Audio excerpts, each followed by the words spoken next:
36 insane photos of extreme midget wrestling at Stratford Bar. I guess it's a slideshow or something. Anyway. Hey everybody. In case you can't tell from the images on screen, today's theme is wrestling. With midget, Mexican, burlesque, maybe even some roller derby elements. Alright, I'll explain more in a bit. But first, let's get an actual drawing program up. Oh, and there's a cat. What does she want? She wants attention. Hi. Meow.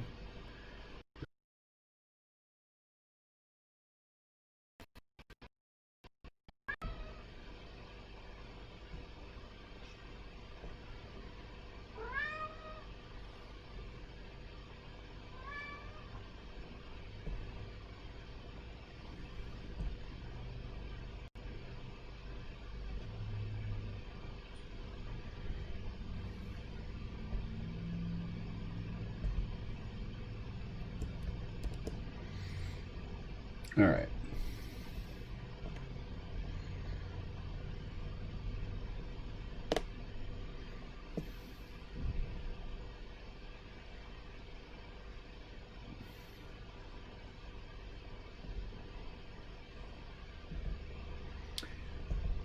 Okay.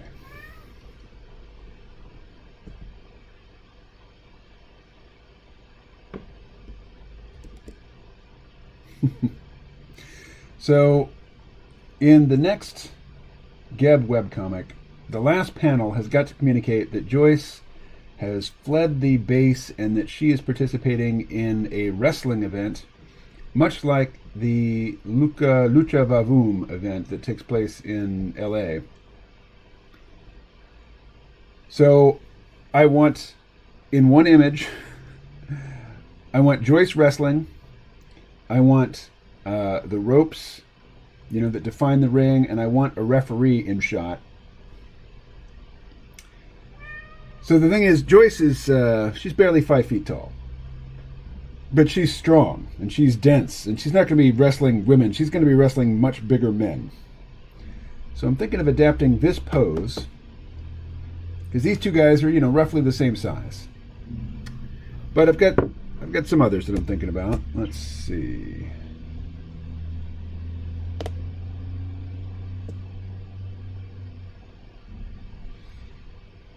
Yeah, we'll start with this one. Okay.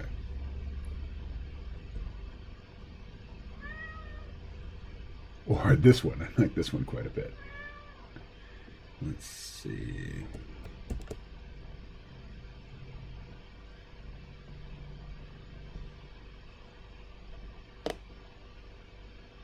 Yeah, that one's a lot of fun. So we've got our ref in the foreground here. This really communicates very clearly, and I think I can make this guy larger. So this will be Joyce, and she's doing this, I don't know what this move is called, but she's doing it on some much bigger guy, and we're going to put him in a Mexican wrestling mask.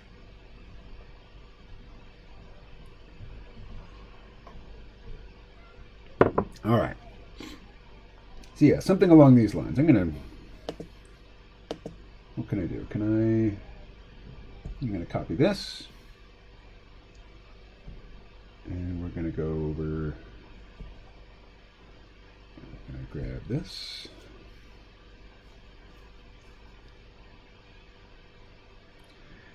All right. Oh, and let me get the chat back up. Okay. Wow, is this all from this morning? I guess it is. So Ed's here. Edwards Zello. Ed, do you have two accounts in here in the chat? John Cena. Okay, is that who that is? I don't think it is John Cena. But anyway. Hello, Edwards Zello. Edward Zello says, touchdown, ding ding. KMO, I got a new cult member from Zello. Are you running both accounts, Ed? That's my question. Is that what the ding ding is? Or is that just the wrestling ding ding? Anyway, we are going to import an image. Oh, not that. Let's see. Oh, too many folders.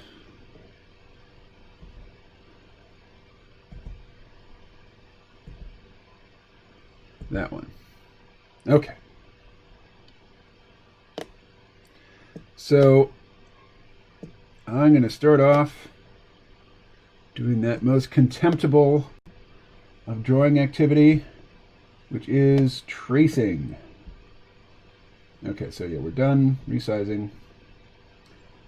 Let us take down the opacity on this and then put this layer on top and put on the glove.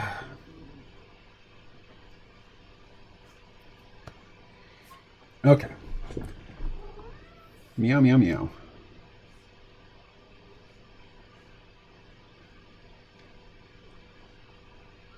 Actually, let's do it like that. That.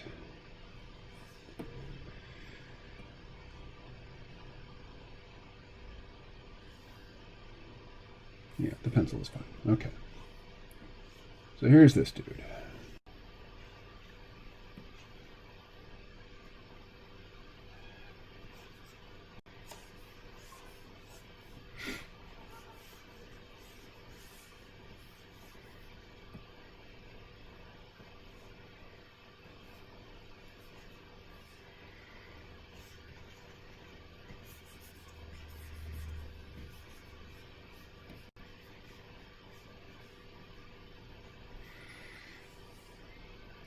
All right, now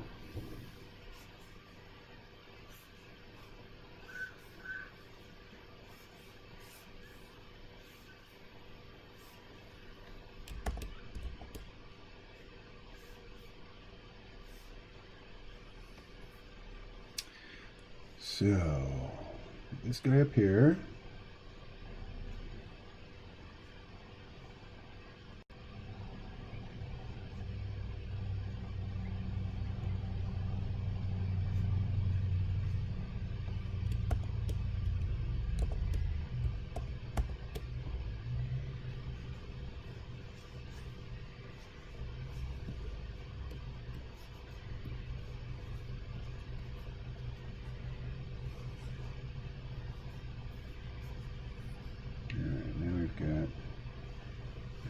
Here, and we're going to make his body bigger, make his head a bit bigger too.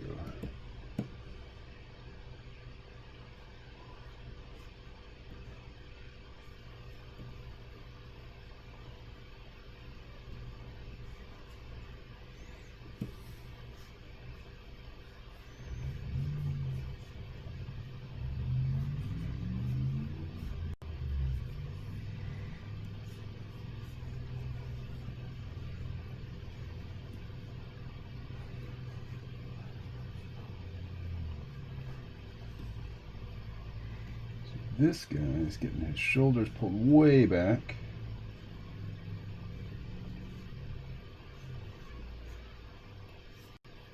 We're going to make him a much bigger bruiser dude, bigger shoulders.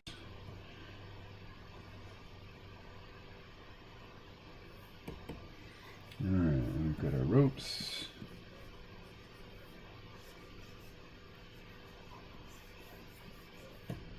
And our mat.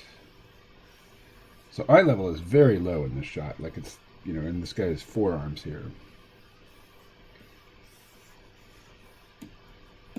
All right, now, let's get rid of the original picture. This is what we've got. Does it look like anything to you? Ed says, KMO, I got a new cult. Yes, I am not. He is Colonel Edwards. We are somehow entangled but distinct biological entities. Gotcha. Well, hello, Colonel Edwards. Welcome aboard. Alrighty. So from here, okay.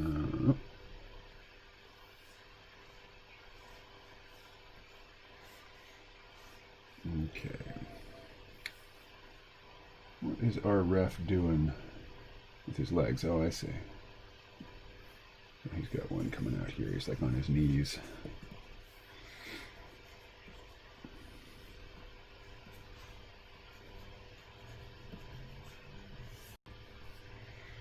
And the stripes are vertical, right? On the ref? Yeah. Stripes like that. And then the horizontal on the sleeves.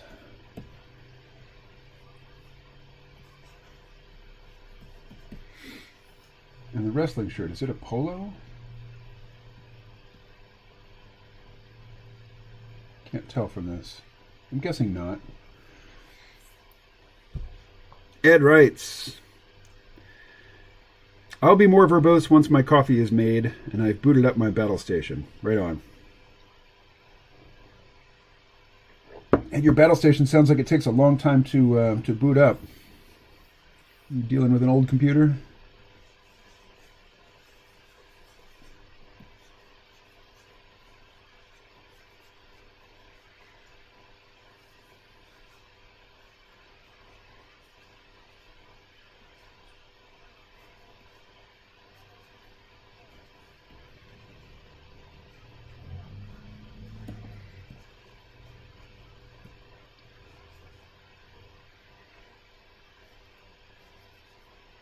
Okay, so now that we have left the photo behind, I'll be changing things that make more sense to me. Because sometimes in photos, stuff's blurry, and it just doesn't translate well to a drawing. Drawings need a sort of stability and a sensibility that a photograph doesn't need.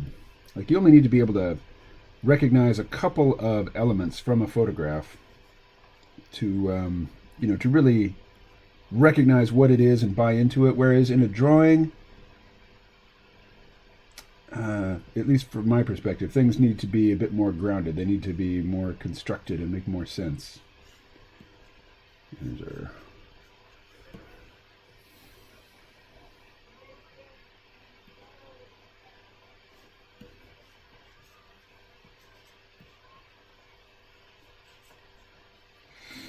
So this will be Joyce up here. And yeah, she'll be looking up like that. She's got a big smile on her face. We're too early to put in a smile, but you know. And as far as I know, I've never drawn Joyce like with her chin up in the air. This will be interesting. She doesn't have ears, by the way. She's got big tentacles here. That's how we'll know it's her.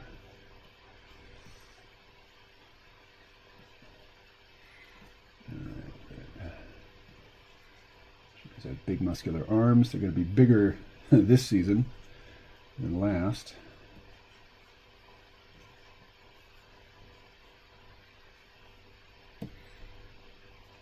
What are the hands doing there?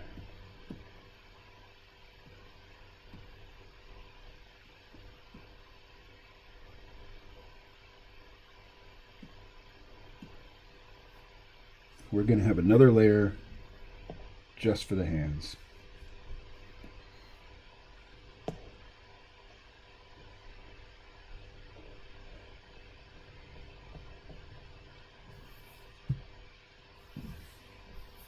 In another color.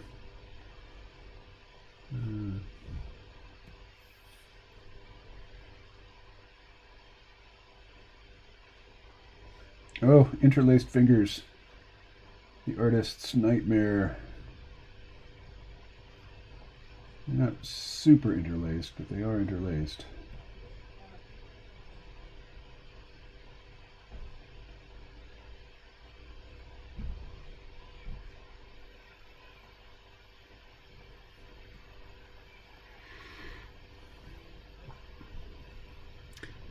The bottleneck is the coffee making. Yeah, I hear you, Ed. I actually made a full pot of coffee yesterday afternoon, and didn't drink much of it, and I couldn't bring myself to pour out most of a pot. So I woke up this morning and I poured myself a cold cup of yesterday's coffee and I threw it in the microwave. Now I know to many that's not only gross but sacrilegious. Let's see. Oh, that is a large brush. Let's try a different one.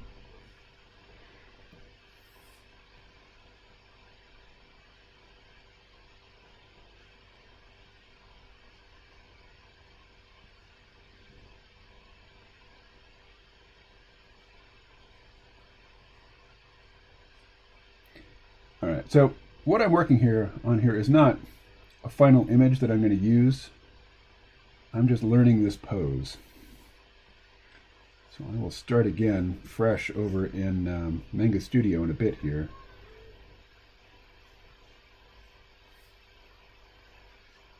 Oh, that's interesting.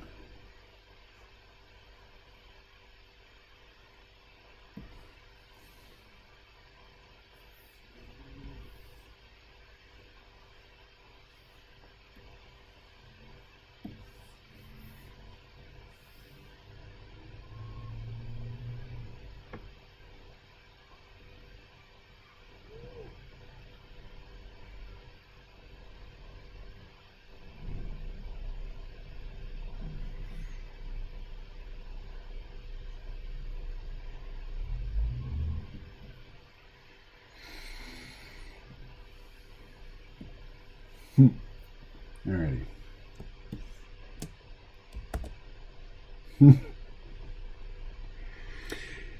It's a funny thread that runs through that series.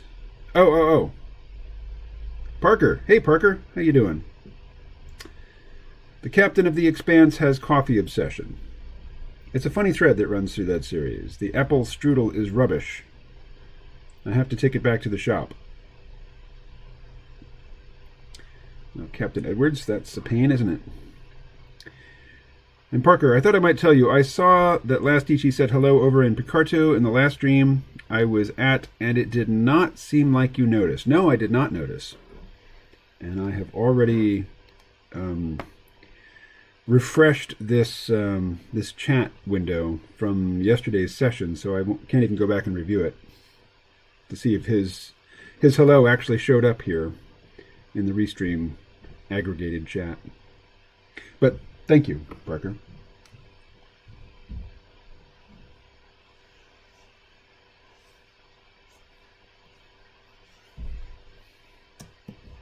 Ugh, I keep forgetting this is not Clip Studio Paint. Okay. So let's...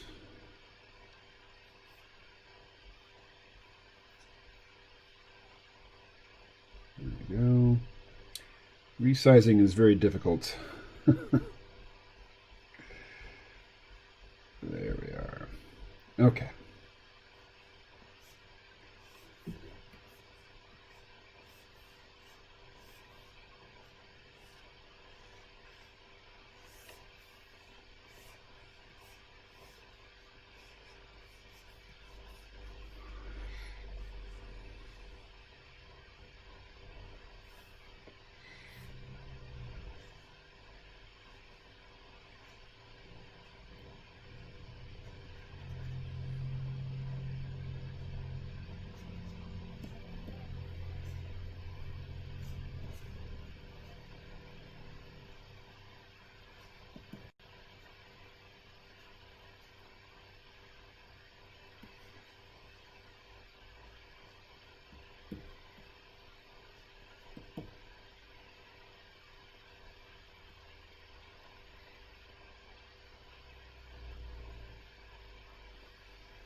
Actually, this guy's going to have a Mexican wrestling mask on.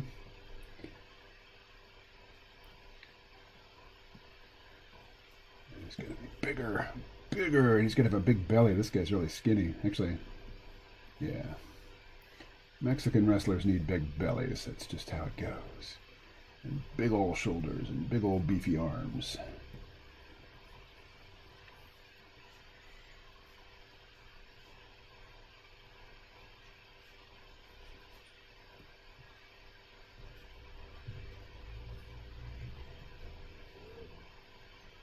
And I like the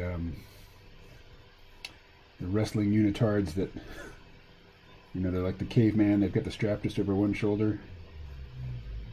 And he's going to have a big old chest, too.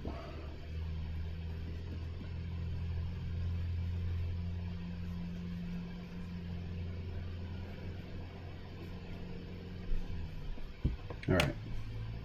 So this is all just getting relationships and structure into my head. So let us do a new drawing now. And just warm up. Parker, what program are you in then? This is Adobe Fresco. This is what I usually warm up in. It's meant for a touchscreen, and I'm on a Cintiq here, which is not a touchscreen. So it's a little awkward in places, but it's very loose. It's got this natural media feel. When I get more precise, that's when I move over to Clip Studio Paint, which is my main art program. All right. I will go to Mexico for 1 month in January and February. Right on. The Mexican needs a blanket with a hole in it that he puts over his head and calls it a coat, with a big hat, straw in his mouth, and fast asleep. Wow, that's like a Mexican stereotype from the 1950s. Well done, Captain Edwards. I would suggest a Google search, Mexican wrestling, or what is it, lucha libre.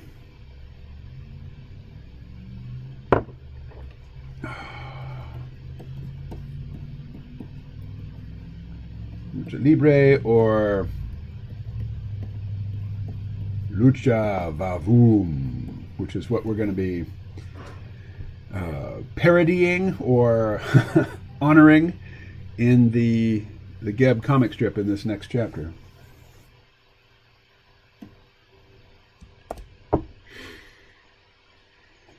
All right. So now, just to take a break,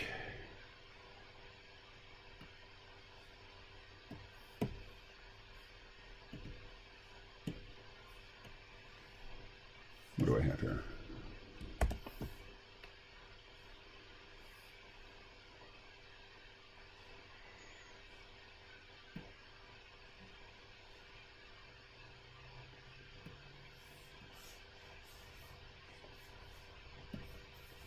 Here, want to see something neat?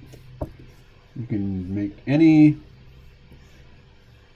irregular shape, closed irregular shape, I suppose I should say.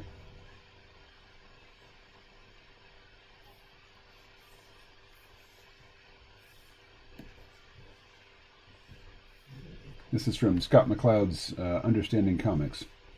Take any irregular shape like that and put an eye in it. And suddenly it becomes a face. Let's see.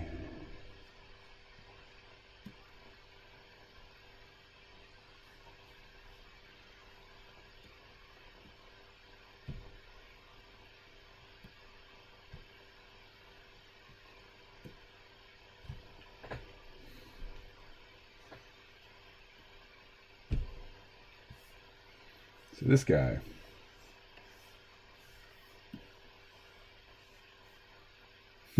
What's he? Kind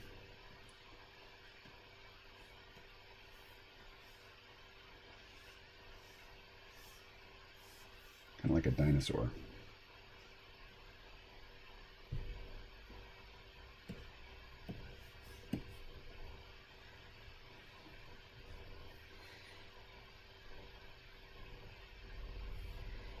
And this one.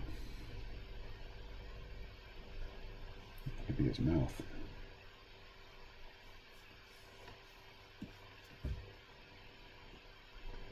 Whoa. There we go. Why are they green? Why not?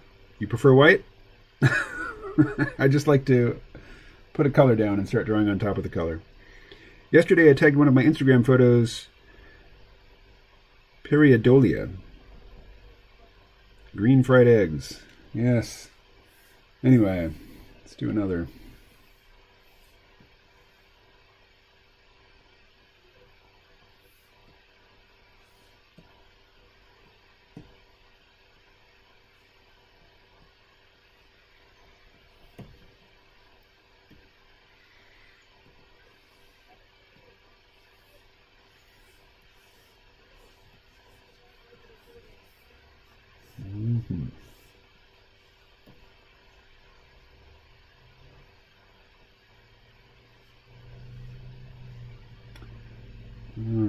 This is Wednesday, right? Okay.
Pareidolia is the human tendency to see faces. Ah, yes, where there aren't any. Yep, that's what I was just playing on.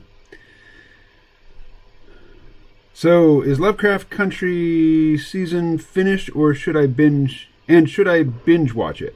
No, it's not finished. There's one episode left, and so the major theme of Lovecraft Country is white people are terrible.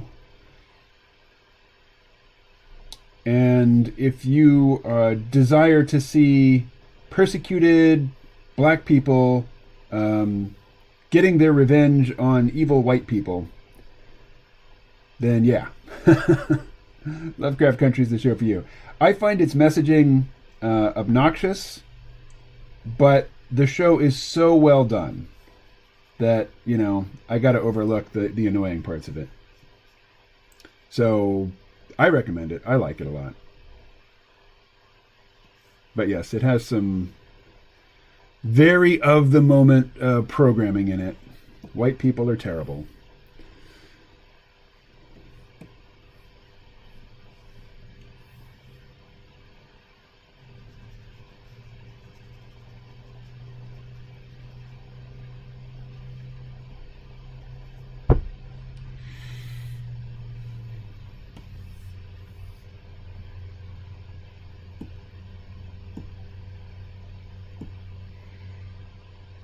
No, I guess it's going to be like, I'll do it like this.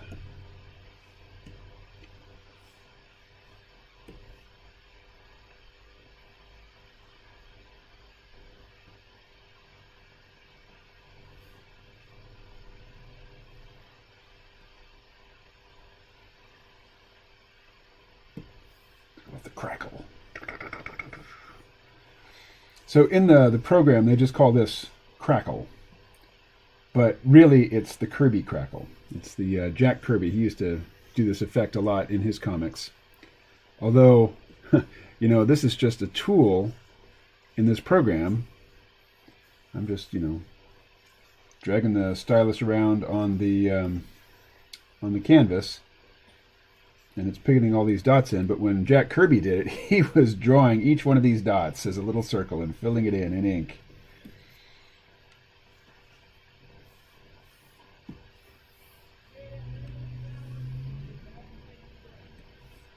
Can you guys hear the kids outside? Let's see. Let's have a look at the chat here. What do we got? What do we got?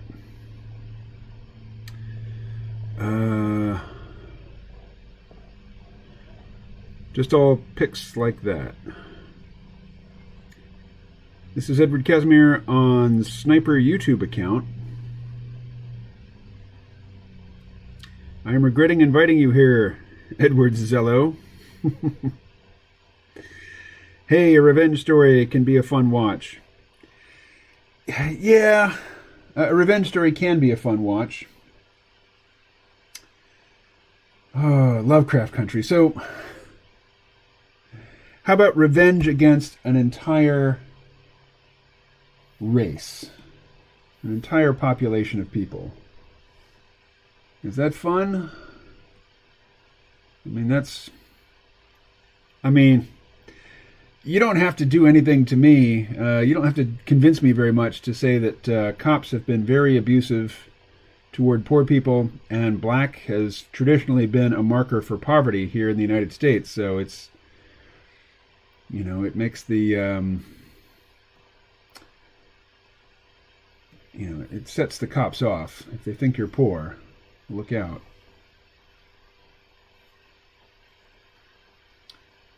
So I'm receptive to that message, and yet Lovecraft Country lays it on a little thick even for me. But again, it's really well done. And I'm sure it is full of Lovecraft Easter eggs, although I haven't really been taking in any supplemental material or anything to make sure that I'm catching them all.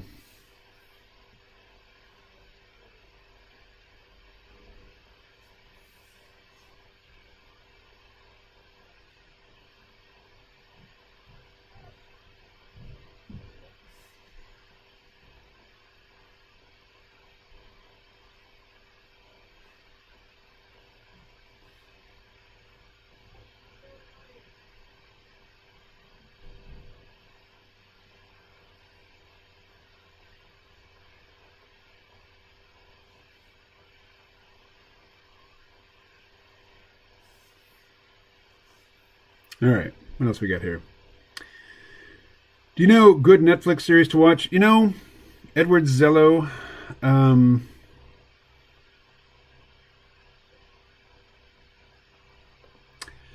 I'm so on the verge of canceling Netflix.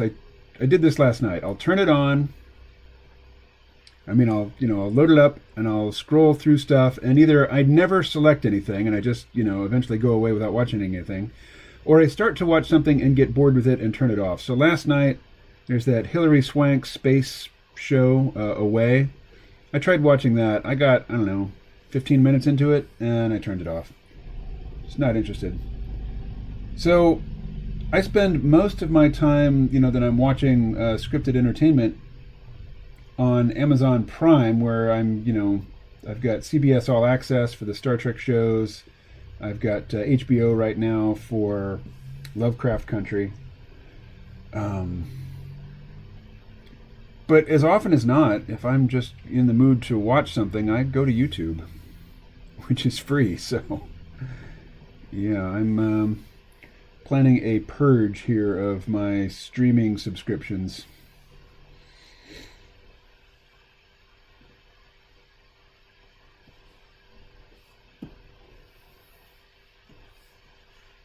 Oh, that's not what I meant.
Let's see. It's like the topic of drug use liberty.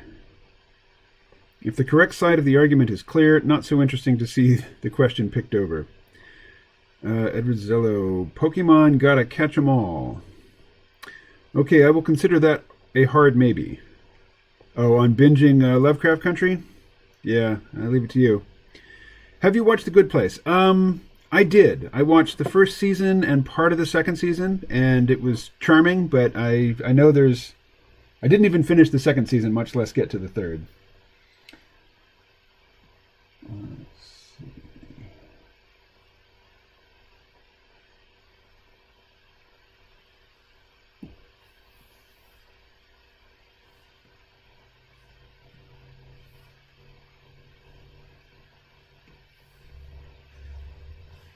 Oh, way too big.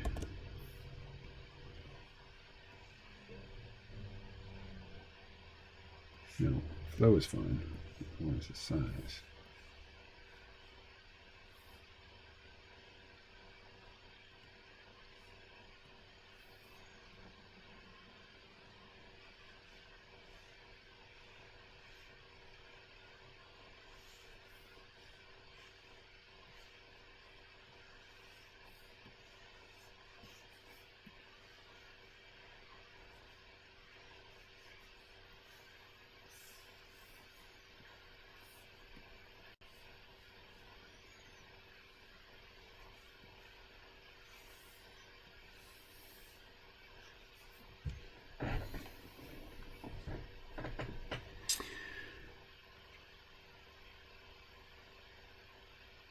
Bronze Age Collapse documentary. I'd say post a link, but YouTube won't let you do it. On Fall of Civilizations channel. Okay. I have today's Stephen Pressfeld's War of Art excerpt ready to go. Just say the word, KMO. The word. The word, Ed. All right. Got to refill my coffee. Be right back.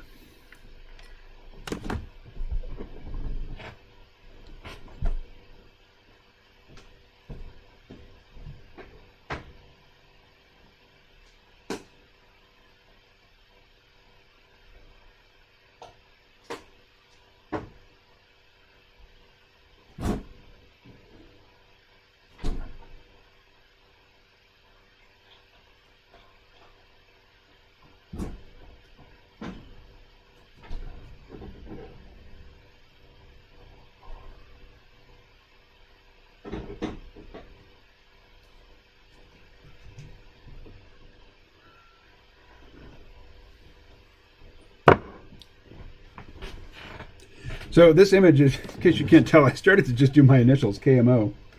And I didn't really leave myself room for the O and didn't feel like changing the size, so I just left it as KM and abstracted from there. Oh, is Les here? Hi, all. Fall of Civ's channel is awesome. Okay, well, I'll have to start watching then. Our job in this life is not to shape ourselves into some ideal we imagine we ought to be, but to find out who we already are and become it. The War of Art. All right. Nice. All right. So we got quite a crew here. Enough of the warm-up. We're almost 45 minutes into this 2-hour stream, so I got to get to the actual work of the day. But I like to start off in fresco because it's loose and stuff emerges quickly, and when I head over to Clip Studio Paint, that is definitely not the case. This is Clip Studio Paint. This is my main art program. And here, let me show you my the other tool that I use when I'm in Clip Studio Paint. So let's see. There we are. Yes, I always have a lot of tabs open. Let's go.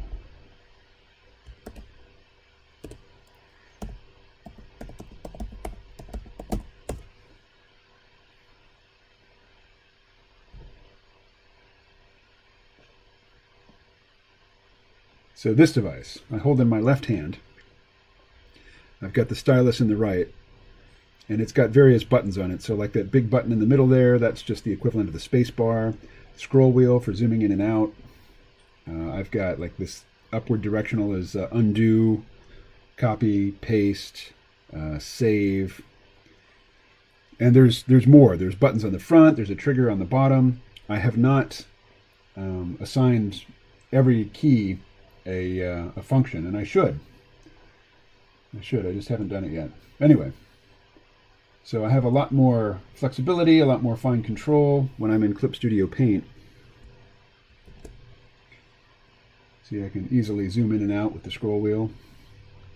Or I could also assign the scroll wheel to the brush size if I wanted to, but I typically don't use that many different brushes. Okay.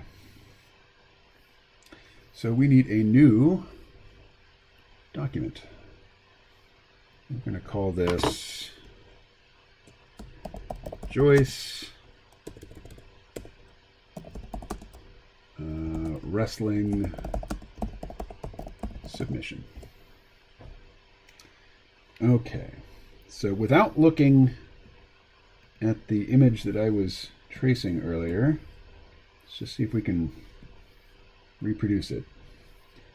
So I like to call this first layer, it's not even a sketch, this is just the rough layer.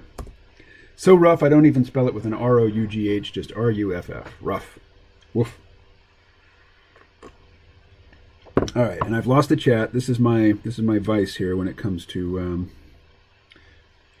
let's see, let's put that on the other monitor. Get the chat tab and catch up. New messages. What do we got?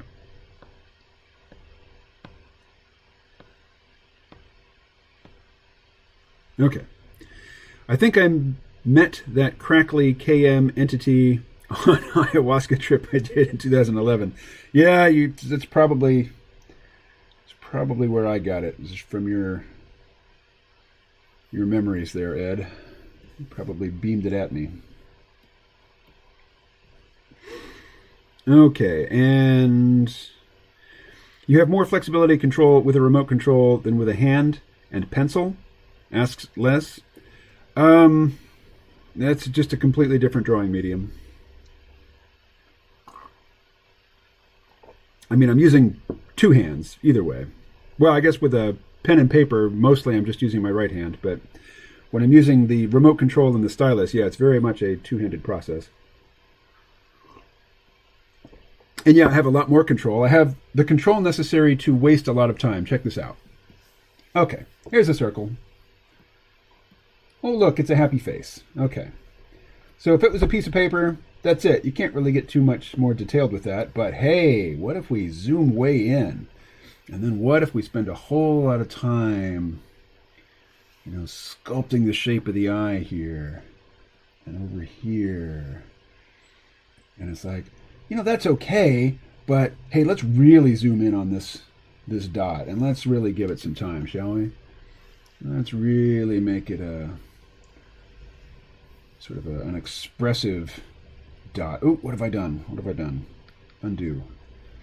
Let's see. There we go. And now, but you know what I've just done? I just deleted everything except that dot. Oh gosh. Let's undo. There we are. But what about that nose? Let's zoom in here and let's really work on this nose, shall we?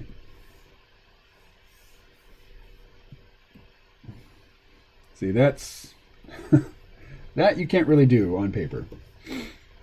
And, not that you'd want to. It's an enormous time waster. Really, what I started with was fine.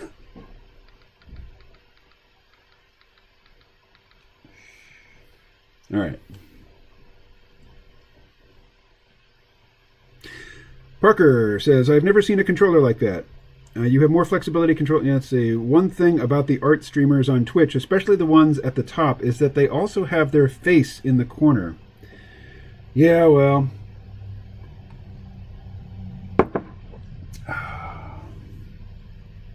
Let's see. Wow, you could theoretically create one of those infinite zoom-ins that change as you go in deeper on the mini scale. Eventually, I will reach a place where, I can't zoom in any more than this. This is the maximum. But eventually, I'm going to hit the limits of the pixel density in the image. Anyway, Mr. Smiley Face, I bid you goodbye. All right. So again,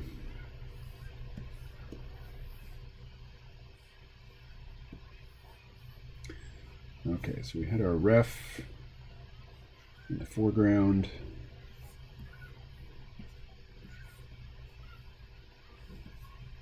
And in fact, I'm going too big with him already. Or maybe I just need to... So here's another thing you can't do with pencil and paper. Let's put him up higher in the frame.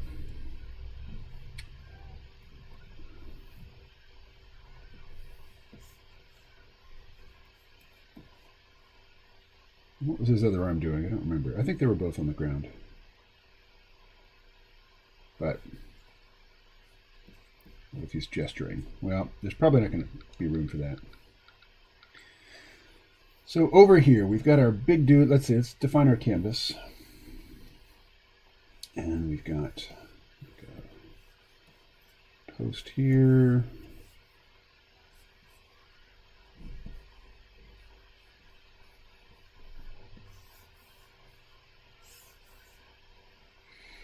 And let's just select all.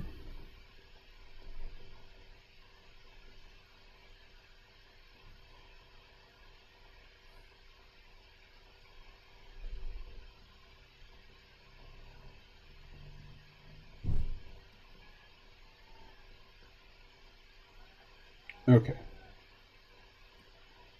Here's the problem with what I've done here.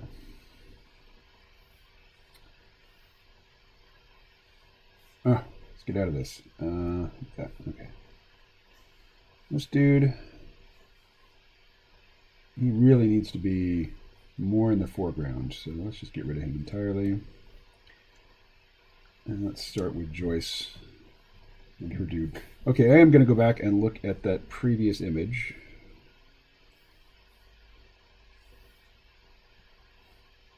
This one. So he really does take up half. Okay. So I'm thinking it's going to be a square image. So really we're only going to see like that much of him. It's really the emphasis is over here.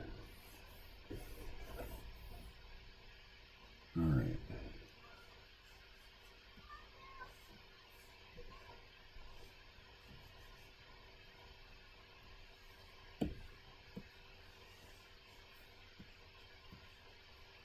So this arm's not even in it at all. Okay. I don't know if I can cut and paste from one program to the other. It should be able to. No, I'm just going to grab the whole thing right now. Oh, actually, I like the way the ropes converge behind. Yeah. You know what? Let's cancel. All right.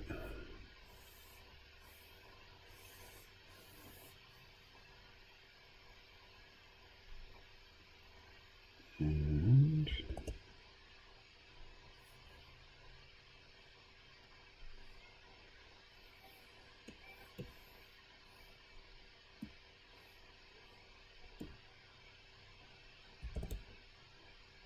oh, wrong layer. I don't want that.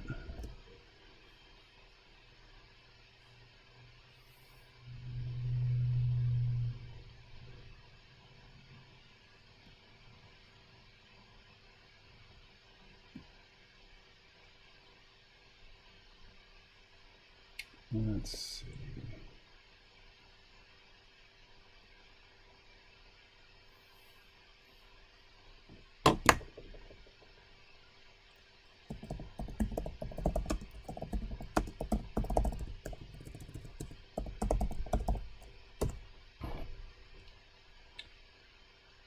All right.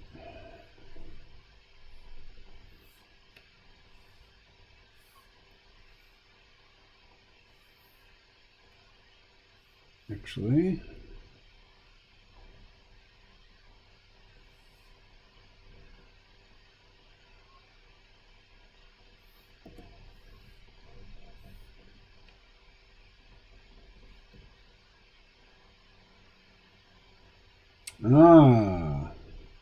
okay. I want a square composition now.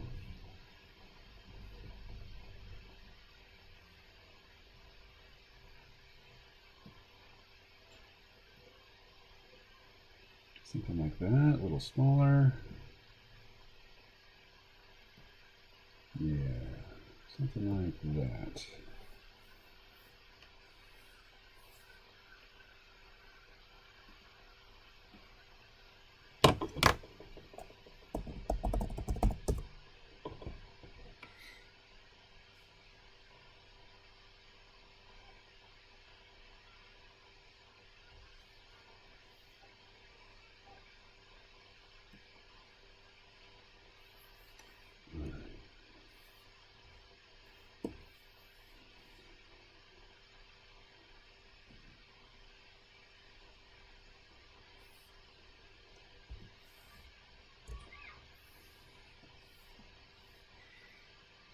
Yeah, more like that.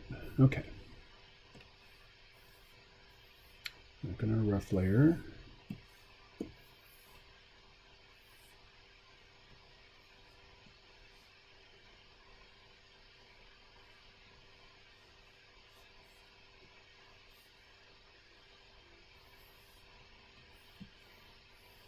All right, there's our foreground dude.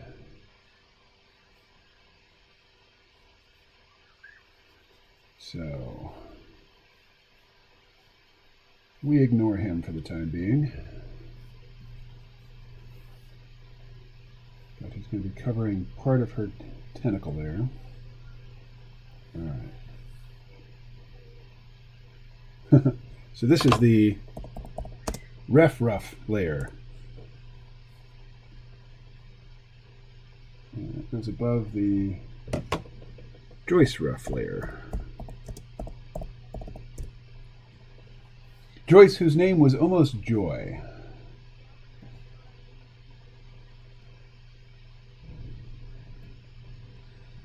All right.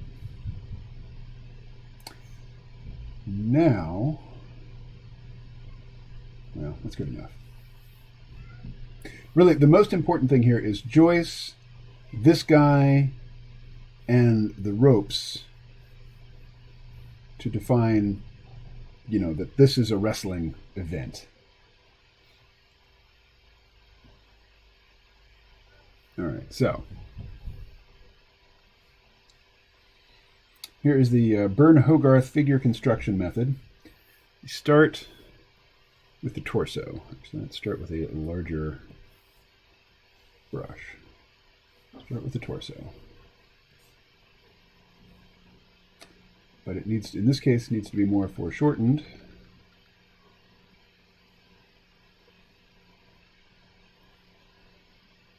And then we go to our pelvis.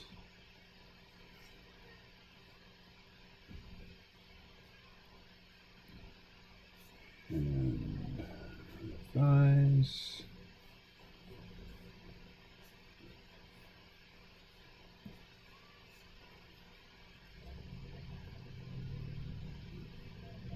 Let's see, the ankle bone is on the inside, so that's the S curve.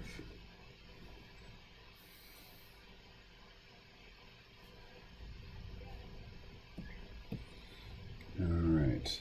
The interlaced fingers, this is going to be my nightmare later. Let's see, so she's got her collarbones, which define the place where the shoulder meets the upper arm.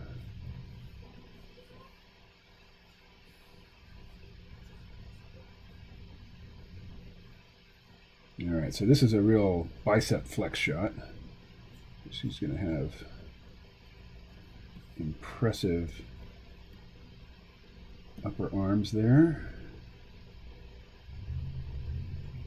All right, and then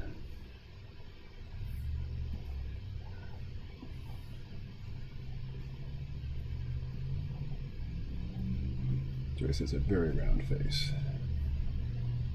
One eye, nose. All right.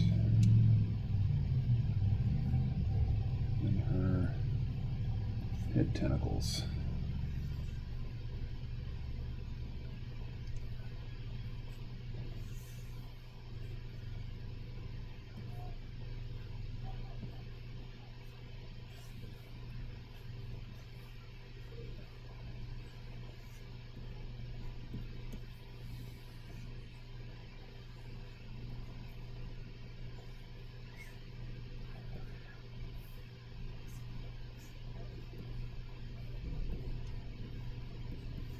And sorry, I haven't looked at the chat in a while. I'll do that in just a second here.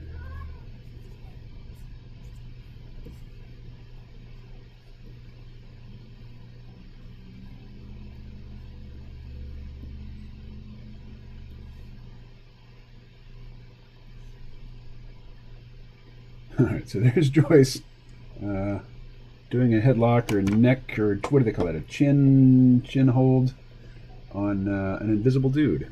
So what do we got here? Oh, hey, First is in the chat. Hey, First. Oh, wow, I have not looked at this in a while. Wow, you could theoretically create one of those infinite zoom. Yeah. I'm not that big a fan of the face in the corner in game streams in general. I'm into audio, and that's enough. But it seems to be what is done. Yeah. I mean, here's the honest truth on that. That would require technical setup and fiddling that I just will never get around to. So if I want to incorporate the camera, I have to take my whole rig over to the TV station and have Colin set it up for me. Let's see. Parker says, a racing car and a woman. Okay. What is that a continuation of? I don't know. Les says, it's what came to mind. First says, morning. Les says, sup. Has Camo's discipline productivity inspired you to bring any back burner projects to the front burner? Ah. To define that is a wrestling event. To define that, this is a wrestling event, haha, as opposed to some other kind of XXX event. So I would encourage everybody to go and look up Lucha Vavoom, because the next chapter of Geb is going to be set in Los Angeles in this fictionalized version of Lucha Vavoom, which is a combination of Mexican wrestling, I think maybe they do some roller derby, but burlesque and comedy.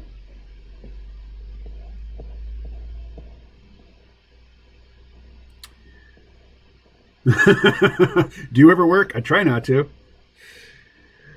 Let's see. Path of least resistance. Our industrial interconnected economies are super productive anyway. We are provided for by machines of ever-loving grace. Ah, yes. The poem which gave its title to the Adam Curtis documentary. All watched over by machines of loving grace. Laziness is the mother of invention. Hey, First, are you still here? And if so, did you see the video with Rose?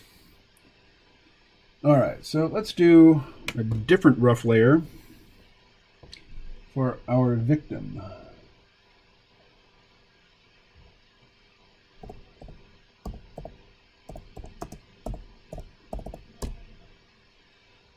All right, and we're going to turn down Joyce. Down, down, down. Turn off the reference layer. All right, actually, leave it on for a minute here.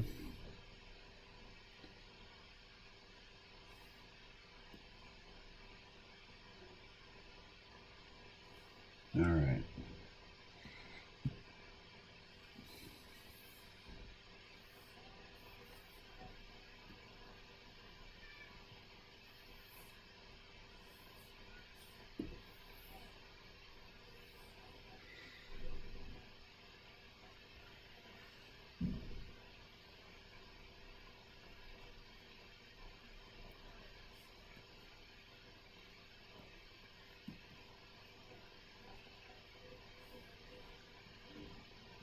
Alrighty.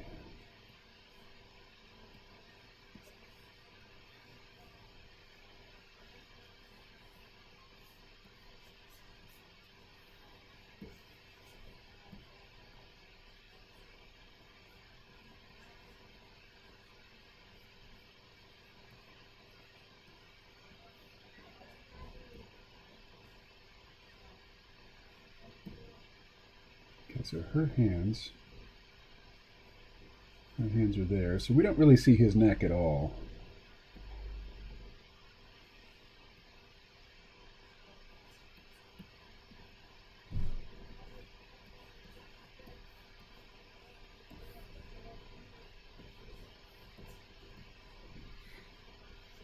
So her knees are definitely going to cut into his arms there.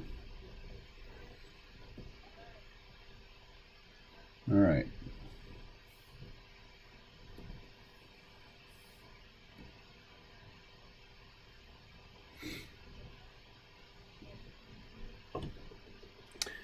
Now, we're finally getting to sketching.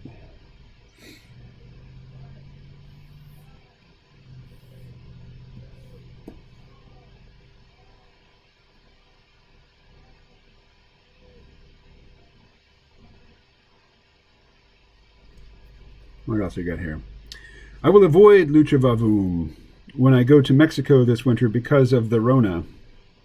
Well, Lucha Vavoom, I think, takes place in Los Angeles, which technically is within the United States.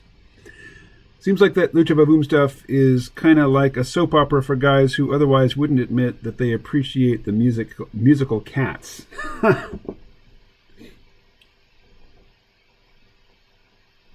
But I like that kind of stuff. Carnival was fun. Actually, I've been to a few burlesque shows and sort of super sexy aerialist shows when I lived in New York. The organization that hosted all that was called House of Yes. So that's worth taking a look at. I might be borrowing some imagery from House of Yes. So check out House of Yes. Right back. Need more coffee.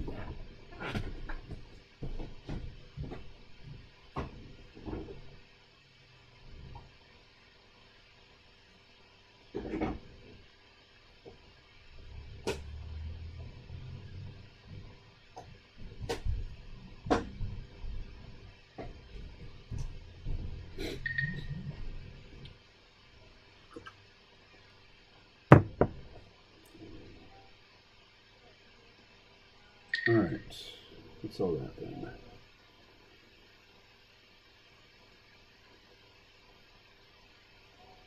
Yep.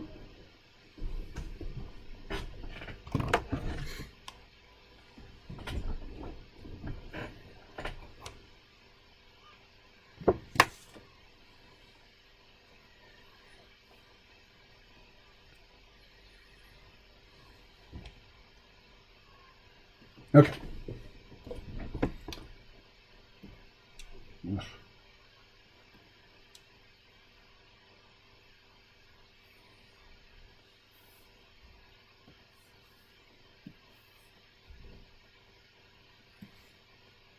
Okay.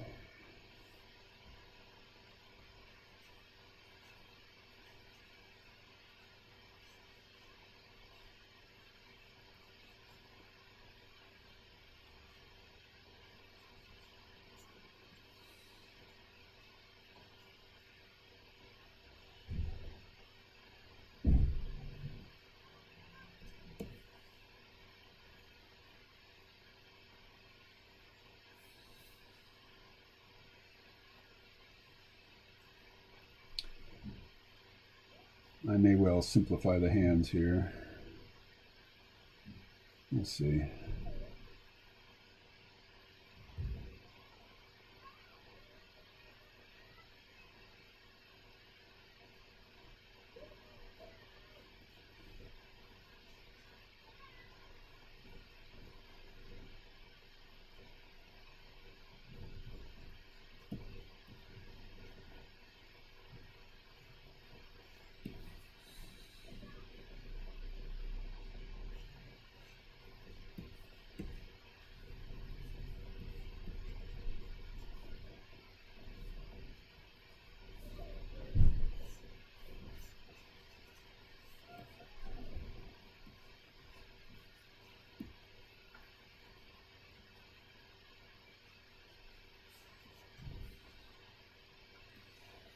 Okay, so some people, they can visualize the whole scene in their head, and they don't have to, like, see her pelvis here and her thighs.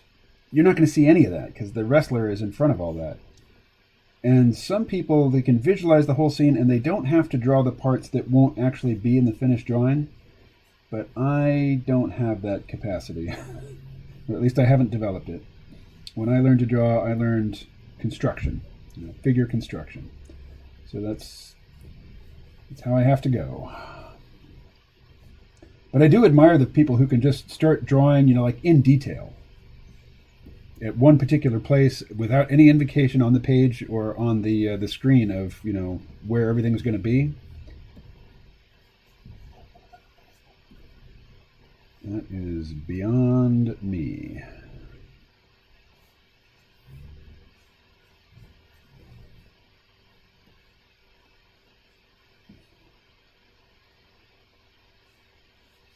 So she's wearing these tall lace-up boots that have built-in knee pads, and they come up above her knees.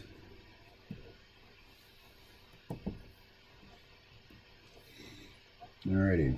And I guess his head is going to be pressing into her breast, so they're going to kind of go out to the side. Again, we're not going to see much of that.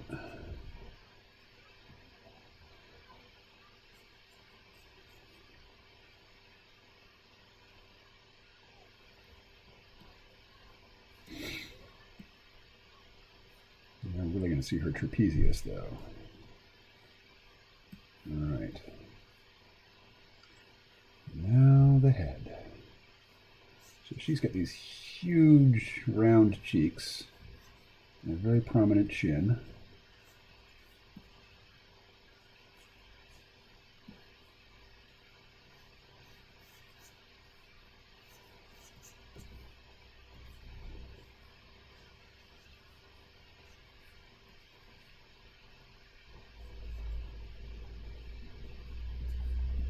She's very happy about what's going on here.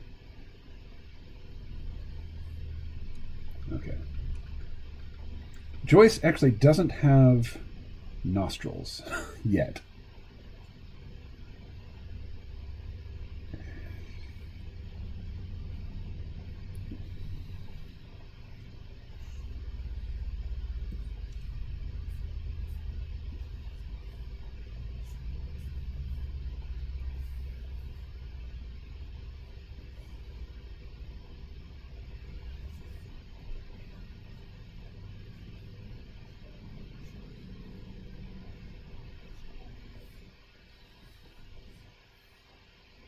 And I've gone too big with these.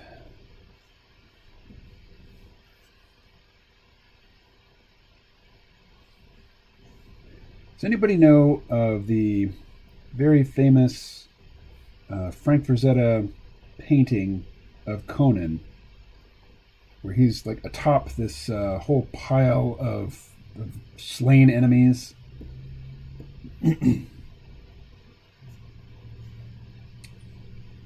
Oh, sorry, missed the chat. Let's see. What do we got? Okay. I watched your video. It was kind of a good piece of audio content. Oh, that's Parker. Honestly, if there's only one word my woman could daze, it would be yes. What? Honestly, if there's only one word my woman could daze, it would be yes. Talk in Polish. Huh. It made me think about how there is a gradient of traditional dating on one hand and more or less sex work on the other. Yeah. I mean, full-on sex work. I've seen images of people, videos that people have taken walking around various red light districts in Manila. And yeah, there's just some straight-up streetwalkers. Kamo, who's your favorite artist? I would have to say Mobius. Mobius is my favorite artist, and I was very bummed when he died a few years back.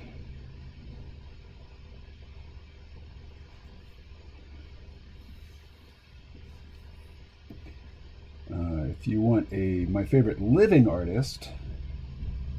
Oh, and look at this. I've been drawing on the wrong layer. Oh, well. Okay, so let's turn this way down. I'll focus on our victim here. There's his head. He'll have a very thick neck and a thick back, big shoulders.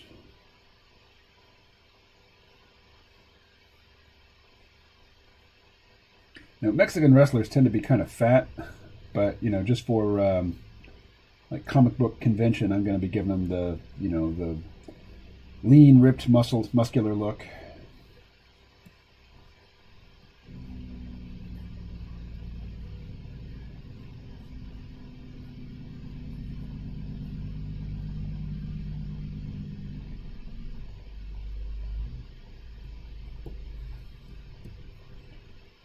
Should he be wearing gloves? Can they wear gloves? I guess so, yeah. So this other hand's not going to be seen, but I'm going to decide what it's doing anyway.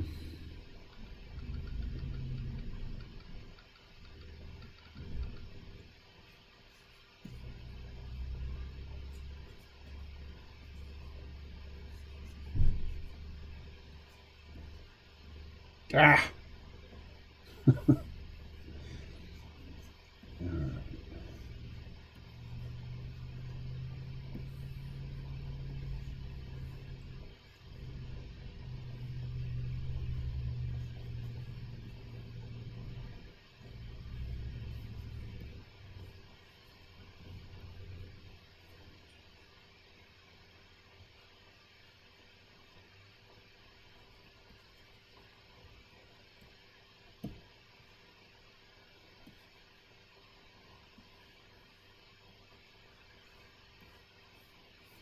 Let's go back to the reference. Can we see any part of his body? Well, I don't have anything left of the original photograph here. Oh well.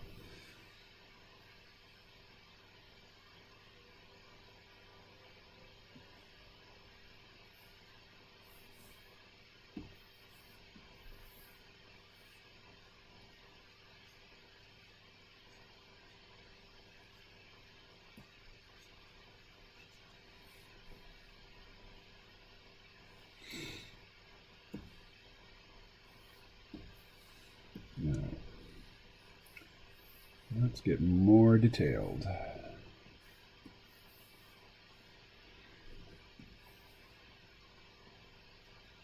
Whoa! Actually, kind of like that. That was an accident. But...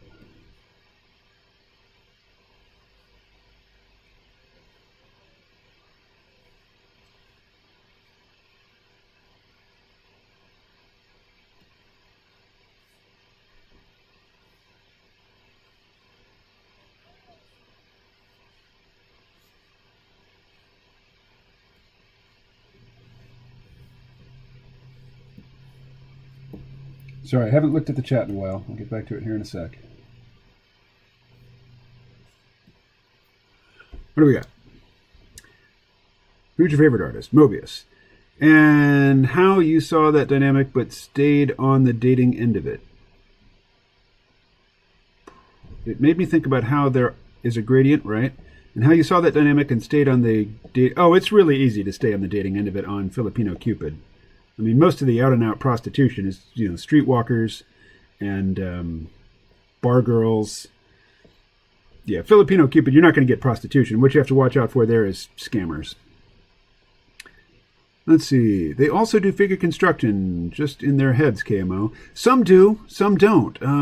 I have a friend who's a pretty well-known tattoo artist, and he was not a constructionist. I mean, he could just see the image in his head, and he could just start detailing it. And he would start, he would do like whole comic strips. He would just start in ink and just do pointillés, just start putting down points to develop tones. And from that, a detailed image would come out. I like the painter Bekzinski. Who is he? What's he done?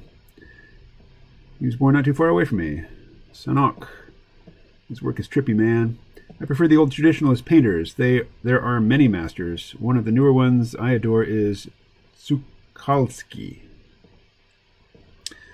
The dude... Oh, right. Yes, the Astartes series of videos is amazing. Frazetta sure knows the female anatomy. Yeah, he knows male anatomy, too, quite well. But on the female anatomy, he likes to really pat them up. He likes them big butts. He likes big butts, and he cannot lie. All right. You still there, Ed? I'm still here watching KMO draw and live chatting. Cool. Have you ever heard of the concept of woo from Philip K. Dick's The Man in the High Castle? Yes. Yes, indeed. I understand it to be something like spiritual power in artistic production. Yes, and he was amazed that a machined, like mass-produced item could have woo, as I recall. Woo and historicity were the two intangible qualities in objects, in crafted objects in that book.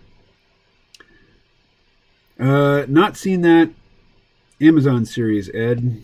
The artist must cultivate woo in herself in order that it may be conveyed in her art. Ah, don't know if I have any of that then. I find it funny that Frazetta is respectable, yet Vallejo is considered as kitsch. It's in the details. You know, here's the thing with Boris Vallejo. He's always worked from either live models or photographs, so he's got a very realistic vibe going.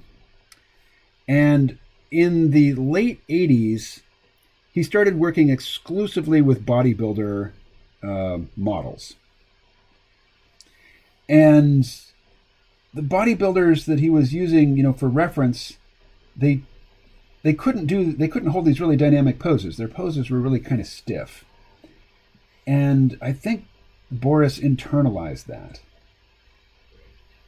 You know, like he started thinking in the stiff bodybuilder type poses.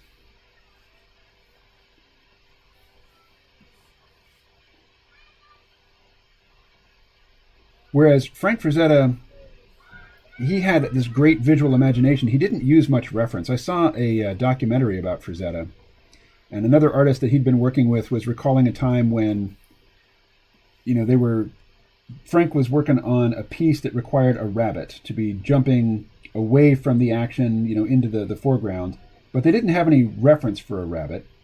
You know, this is the late 50s, early 60s, and so Frank Frazetta just closes his eyes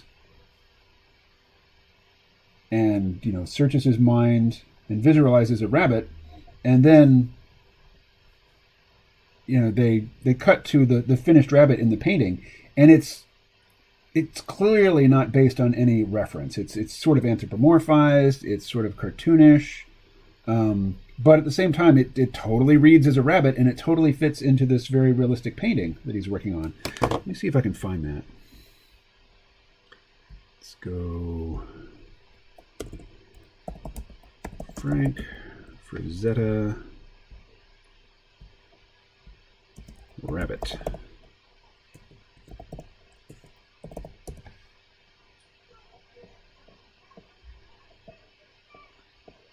Oh, Frank Frazetta, you know, you probably know him for his fantasy paintings. He also did pen and ink cartoony style illustrations, you know, comics, basically. So here, let's pop this over. So this is Frank Frazetta. You can see his signature up there in the corner. So, you know, very anthropomorphized, very funny, you know, funny animals. But where's that rabbit image?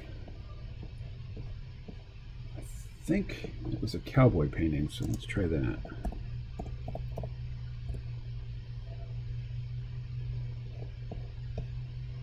It's amazing how prolific the guy was. Like, I'm searching for an image of a rabbit and a cowboy. And of course, Google's being very helpful. Did you mean Donnie Darko? Did you mean that rabbit? Did you mean, you know, Mickey Mouse? No, I didn't. Oh well, this is a fool's errand. I'm not going to try to find it now on the stream in real time. All right, so back to Joyce and the wrestler.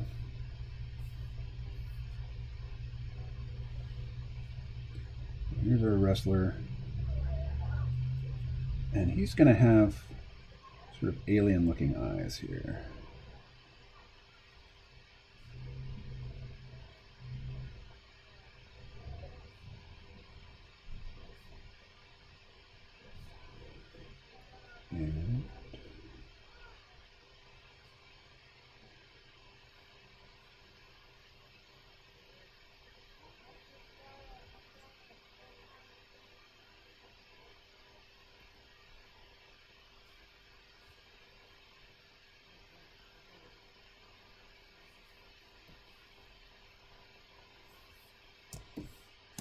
And I need to Resist the urge to get super detailed, because this is going to be one panel in an 8-panel page.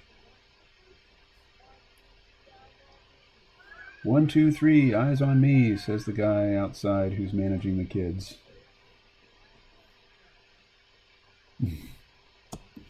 1, 2, 3, eyes on me. 1, 2, 3, eyes on the stream.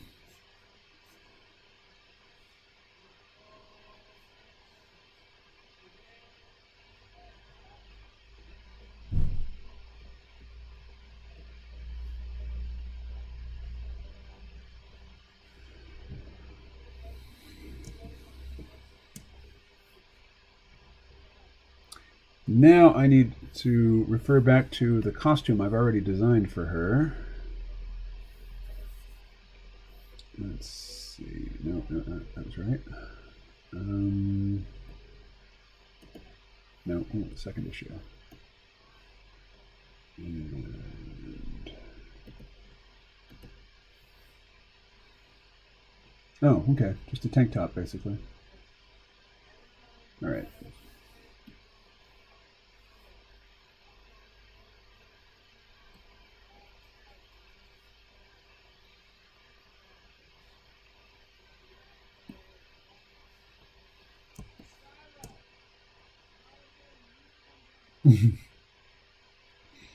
I'm glad I'm in here drawing and not managing a bunch of kids.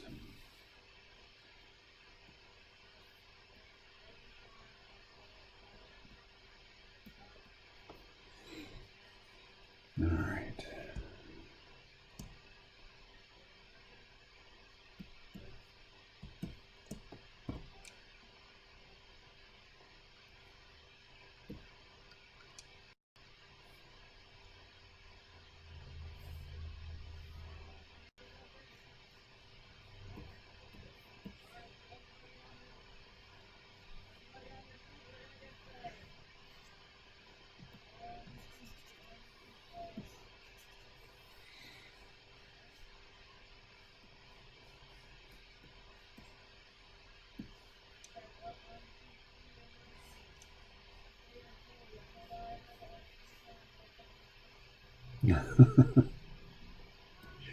All right. And again, I've lost the chat. Let's see.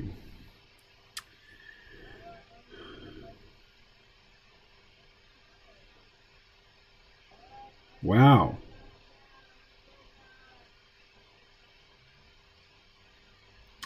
Okay, you guys are talking amongst yourself. That's great. Let's see. I understand it to be something like spiritual power and artistic production. I see that in Frank Frazetta's work. Not seen that in the Amazon series. The artist, yes. The art critics have arrived. Who said that? Ed Zello. I take it you disagree, Ed Zello. I actually have no clue about that art. Lol. I was comparing you to an art critic due to your knowledge, which I don't have. Oh wow. Thanks for the Vallejo explanation, KMO. Motion is difficult to master for some. If any of you have ever come to Montreal, well, you know I have, I'll let you rifle through my complete collection of Epic magazine. Oh, Epic was so amazing. Epic was the Marvel Comics answer to Heavy Metal magazine, and it was all creator-owned material. So, you know, Marvel Comics, if you create a superhero character for Marvel, you don't own it. Marvel owns it. But what was his name? Archie Goodwin, I think, was the editor of... there was an Epic's comic line, and there was Epic magazine, and it was all creator-owned stuff, and it was all super dynamic and fun, and of course, you know, very adult, because they were competing for that heavy metal audience share. Yeah, I loved Epic magazine. And eventually Marvel just realized, hey, we make a lot more money on the X-Men. Let's forget about this stupid creator-owned bullshit. Let's just keep turning the crank on the money machine.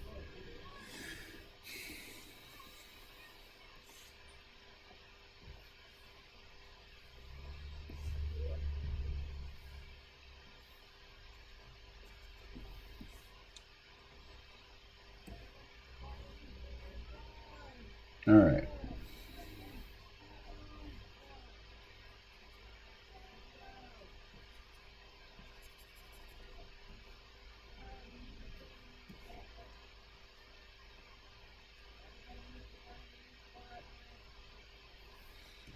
Okay, again, that hand is going to be behind the ref. That's why it's so loose and cartoony.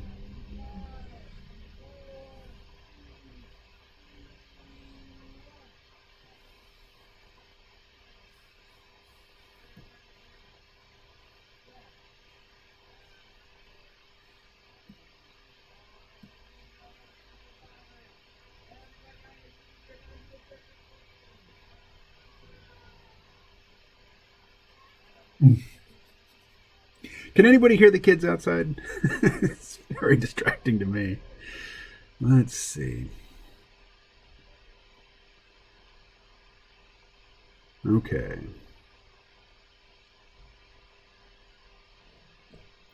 Motion.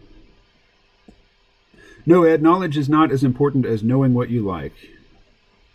Because some people don't know what they like and can be told what to like. Those are usually same people with no critical thinking. But you have to wear cotton gloves. Please don't confuse me with my doppelganger. I recently found out what doppelganger meant. I always assumed it was something to do with bondage sex. Well, I suppose it could be.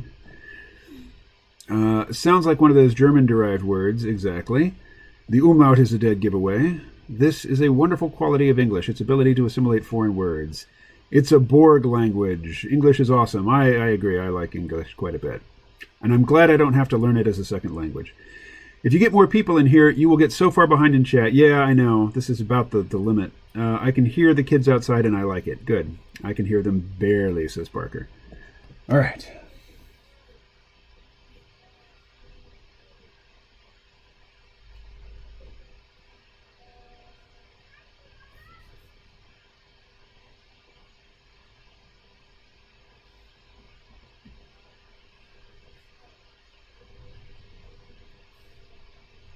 Gotta put big nipples on the dude.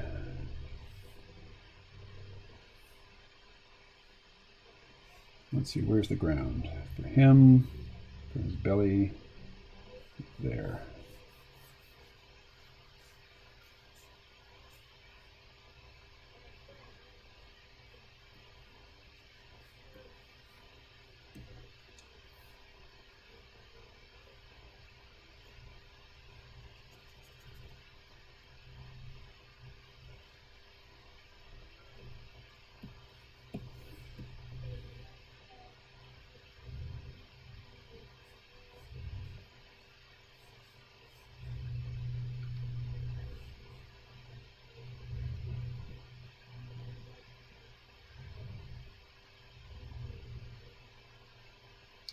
Screwed that up.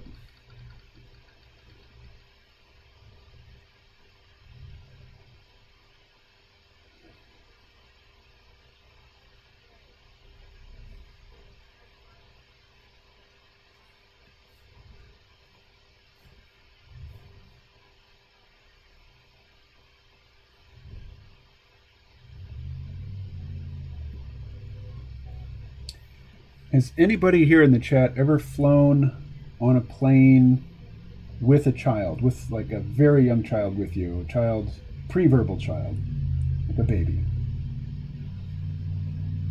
I have, and you know, when the baby inevitably starts crying, the parent feels really self-conscious, and they're doing their best to get the child to be quiet. And now, you know, my kids are grown, but when I'm on a plane and there's a crying baby, I just send good vibes out to the parents of that baby with the psychic message of, don't worry about it. A good portion of the people on this plane are parents. They understand what you're going through. And the people who are super annoyed by the sound of a crying baby, fuck them. Selfish, self-centered pricks. All right. So I think that's about it. With our ref here. How can I draw the ref? I need to get up here. There we are. I might even, no, I can't put him in silhouette because I need that striped referee shirt. I'm changing the pose though.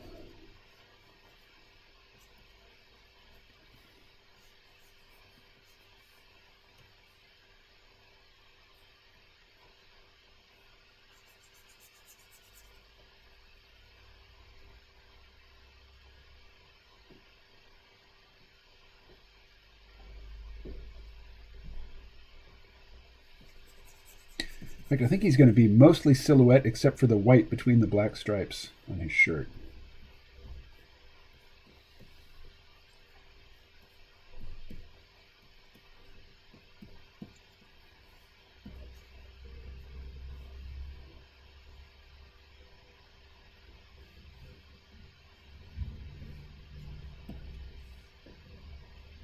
And how about the placement of those ropes?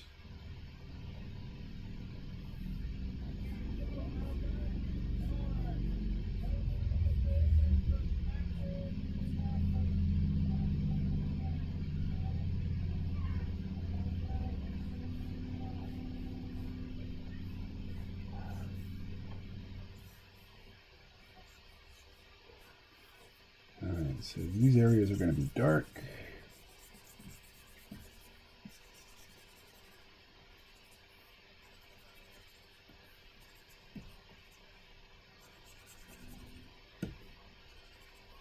Actually, I think the ref is going to be in this spot color like that.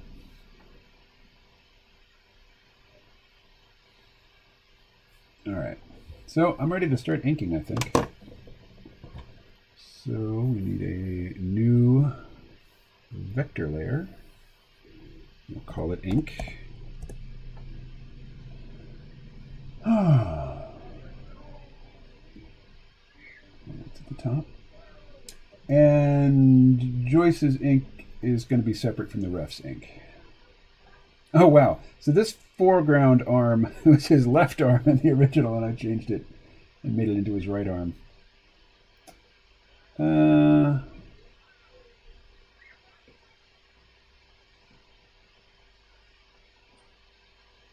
I'm undecided as to how I'm going to go with that. Let's see, what layer is that aborted ear on? Okay, it's on the sketch layer, so let's get rid of that.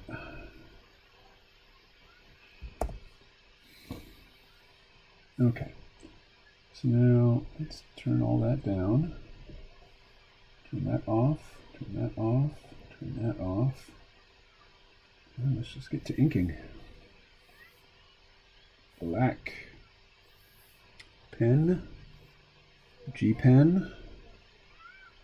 How's a 20 going to look? Okay, let's start with the outlines. I had aquariums for a long time, but I caught, let's see.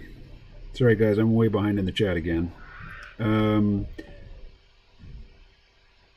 Wow. Okay.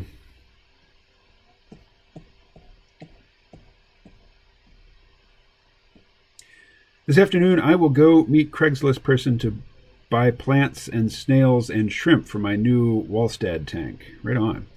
If you don't see me on here tomorrow, you'll know that it didn't end well. Hey, want to see my snail? At Parker, it is an aquarium with a bottom soil layer and lots of plants. No mechanical filtration. We flew from Chicago to Tokyo with Jedzi. Yeah, oh my God. Wow. That is a long-ass flight. With a 6-month-old. I had aquariums for a long time. Yeah, I've changed dirty diapers in airplane bathrooms. That's not an easy task. Let's see. I had aquariums for a long time. Japan Airlines provided a crib. Oh wow, yeah. JAL is it's a luxury ride. I had sicklebacks, gobies, perch, crawfish, hydras, snails, clams. It was a joy to see how much they all interacted in that microenvironment. Oh, cool. I like that stuff. It is too late in the season for harvesting from local lakes and rivers. I must prime the pump with a Craigslist purchase. You may re-experience that joy over at Foo the Flower Horn Wallstead Tank YouTube channel. Oh, cool. I will endeavor to check that out. Okay. And this is actually going to be character ink, as there will be a background ink layer. So let's just pick a spot. Oh, her darned hands.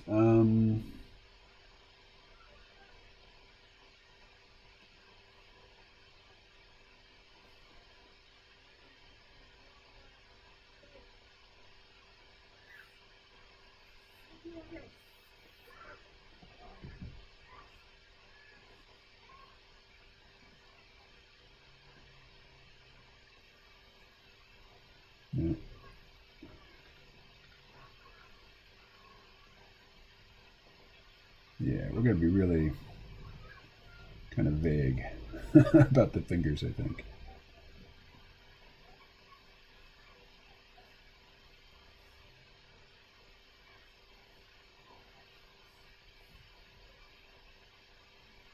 Okay. What happened to the ink layer? Oh, there it is. Somebody stole my ink layer.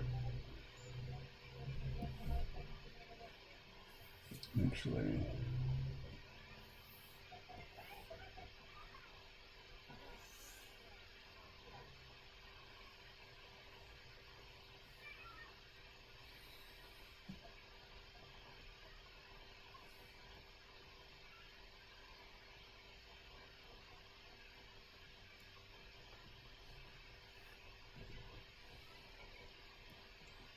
All right, here we go.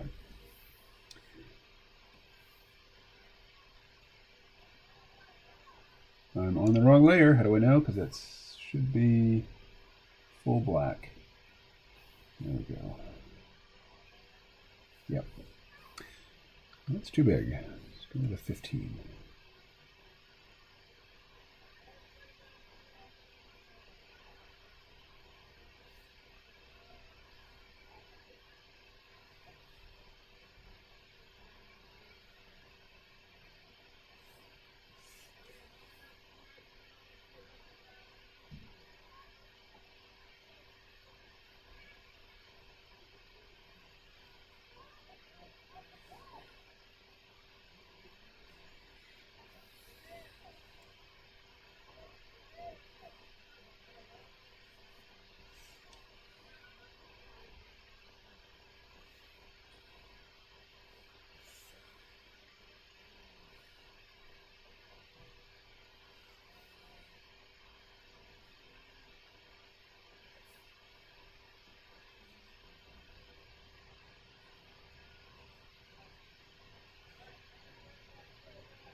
Oh, better him than me out there managing the kids. All right.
All right, what do we got here?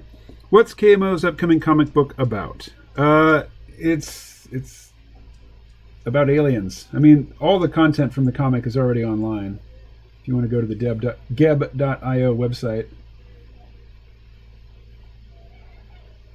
We're actually sending the first 2 issues to the printer at the same time.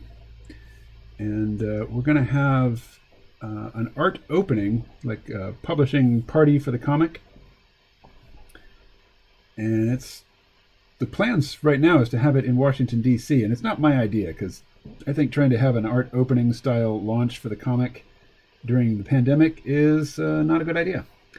But it's not up to me.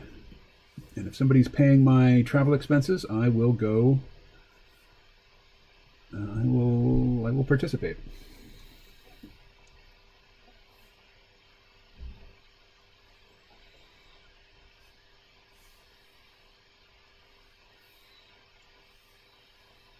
All right.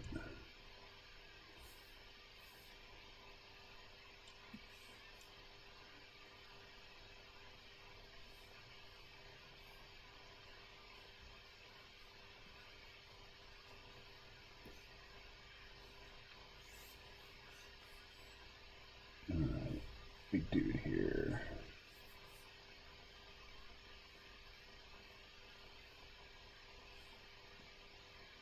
Now we need a big one again.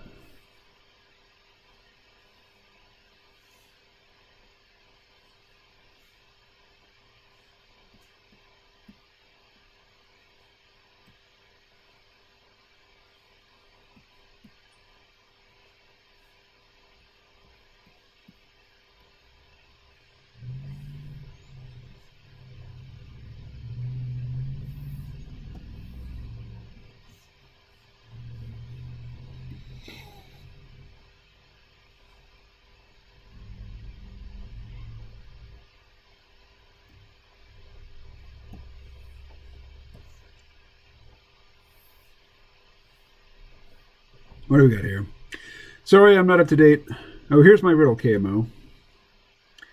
If you're going down the train tracks at 2 miles per hour and your canoe loses a wheel, how much pancake mix would you need to re-shingle your rhinoceros? Well, the answer to that is obvious, Edward, and I'm a little embarrassed that you would even start with something so simple.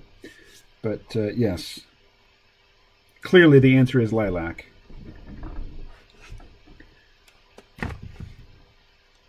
Let's see. DC, that's kind of in my neighborhood. Yeah, I know, so to speak. So yeah, when I've got the details on the event, I'll send them to you. Free food and wine. So come on down.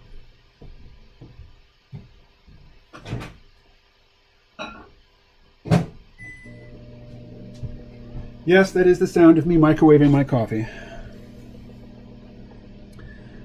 Let's see.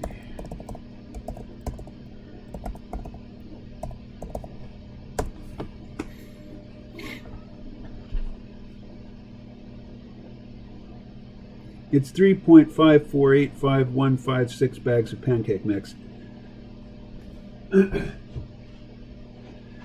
Yeah, you could spell it out that way, but wasn't that implied in lilac?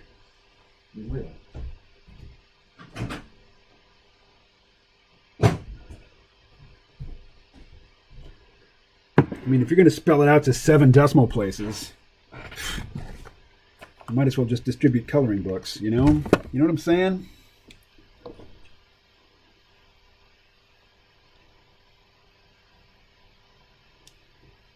Ah, come on. Not like that. Like that.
actually. What do those boots do?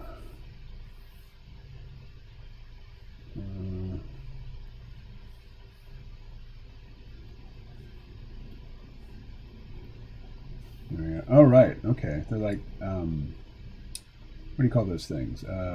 Slats? No, spats. Okay, so it's a cover. All right.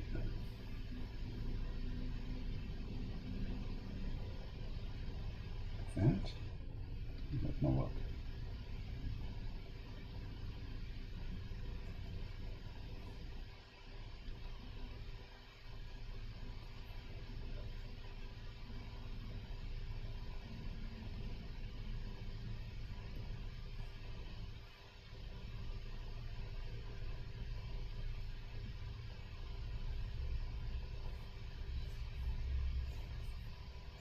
Alrighty.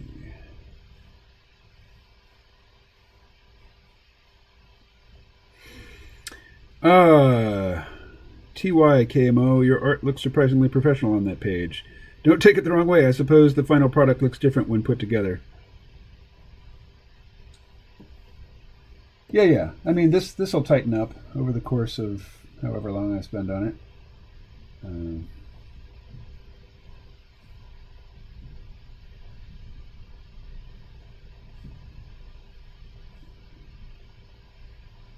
So let me just say, once again, that I'm not all super impressed with my own art. It's just, I get paid to do it and I need the money, so I can't stop.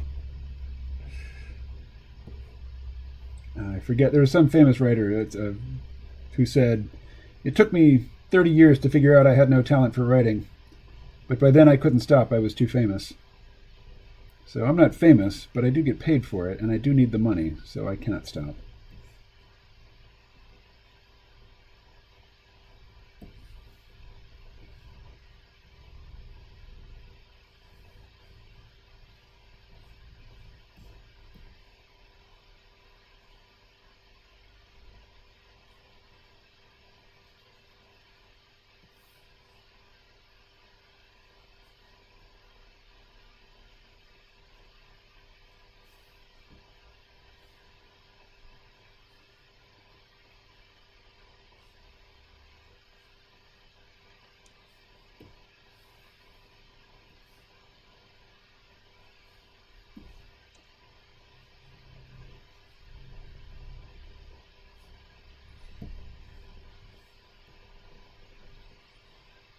All right.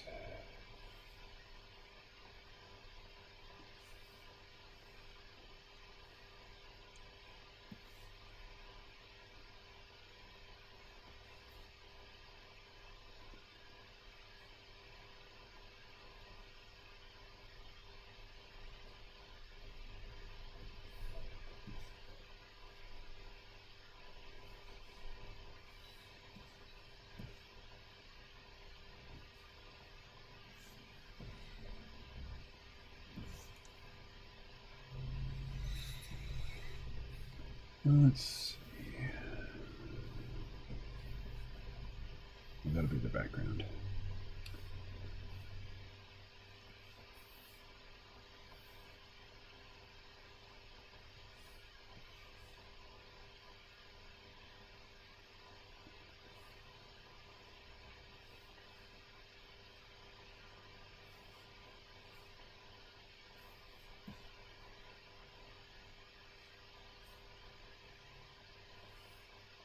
No, don't like it. Don't like it. All right.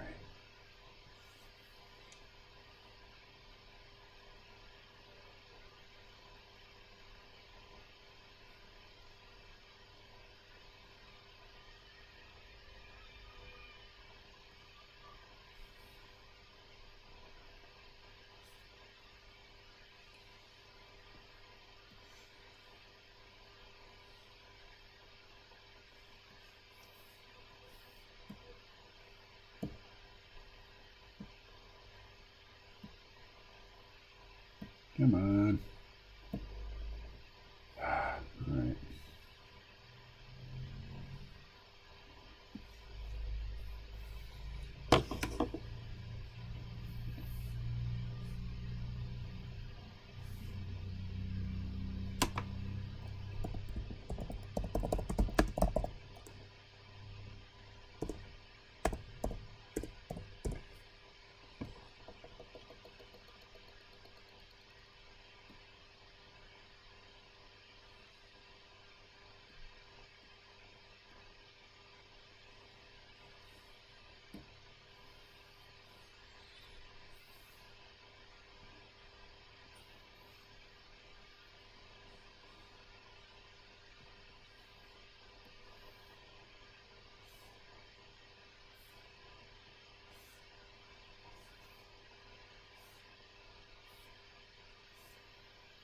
So these are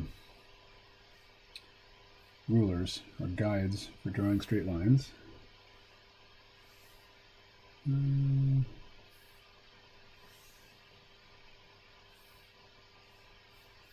got to be one over here that I missed. All right, now if I were being really precise, I would establish some vanishing points and make this all, this linear perspective, coherent. But that's not what I'm going for.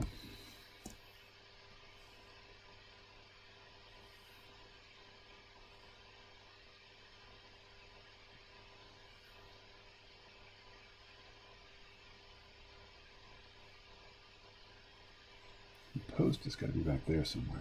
Oh well. We're not going to see the post in this one.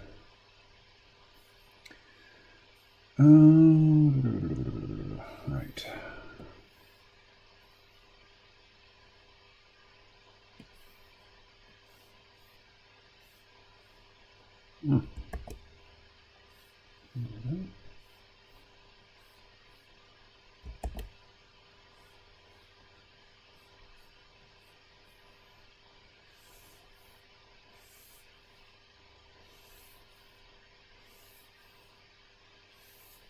Ah! Try again. There we go.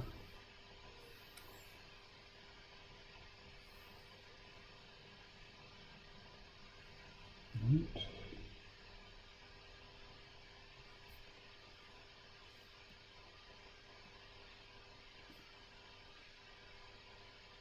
So these two definitely don't look right.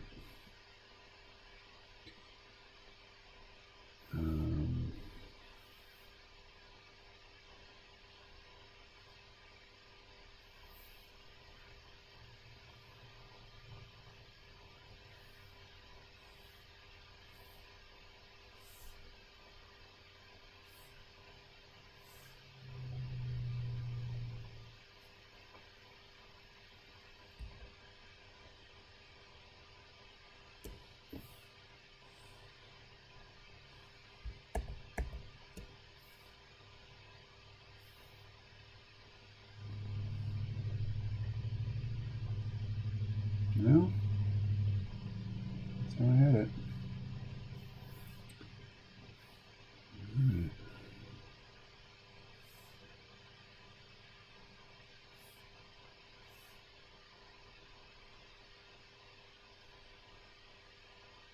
Okay, what we've got here is a tangent. This is where two lines sort of meet and overlap, and that's a big no-no. So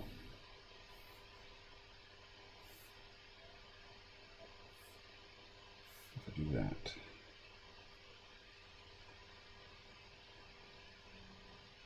See, this one's still going up. It's almost like these are all nearly parallel. Well, good enough. Good enough never is. Let's see, background ink. Because I don't have a guide there.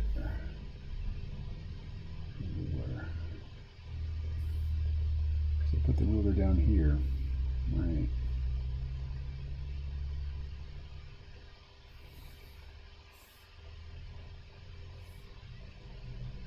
Oh, no, that's not what I want.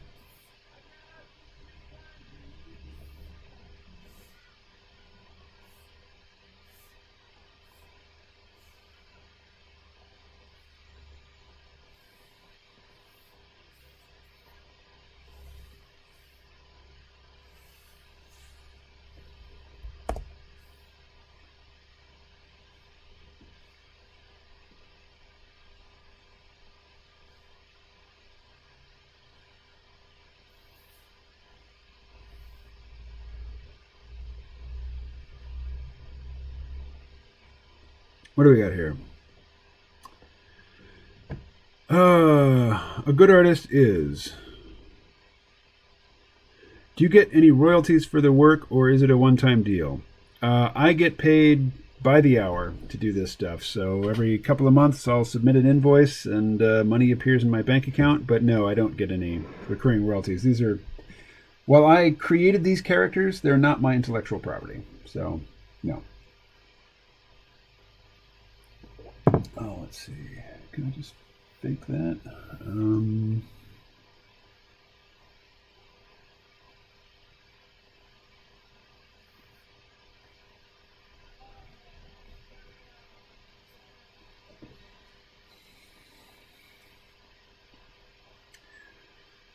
Why do you make a parrot noise?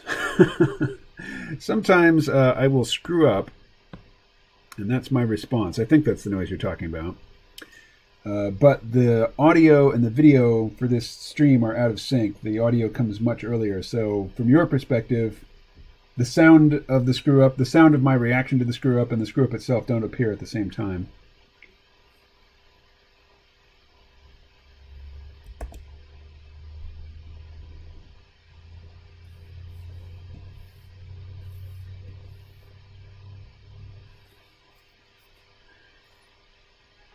You should draw slower then. Actually, I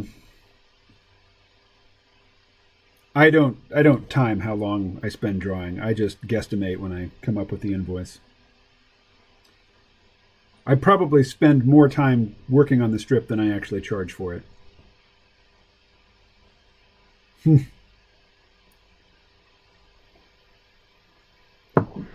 Okay, you go make swimmings, and I will see you later. Oh, it's after 11. Okay, stream's over. I'm going to talk to Rose. Thanks, everybody. See you later.